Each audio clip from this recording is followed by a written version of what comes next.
India post নিয়ে এসেছে দারুণ সুযোগ, তাও আবার স্থায়ী সরকারি চাকরির জন্য।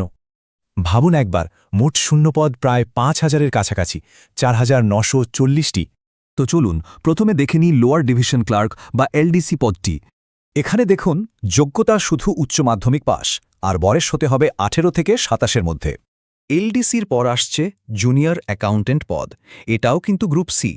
এই পদের জন্য যে কোনো বিষয়ে গ্র্যাজুয়েশন পাশ হলেই হবে। শূন্যপদ রয়েছে ৮২৮টি। আর সবচেয়ে বেশি শূন্যপদ কিন্তু সিনিয়র অ্যাকাউন্ট্যান্ট পদে।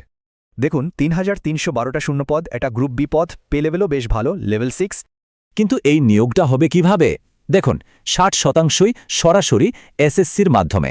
মানে ফ্রেশারদের জন্য এটা একটা বিরাট সুযোগ, বাকিটা ডিপার্টমেন্টাল প্রমোশন।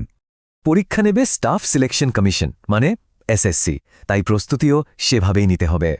তাহলে আসল প্রশ্নটা হলো, পুরো নোটিফিকেশনটা কবে আসবে?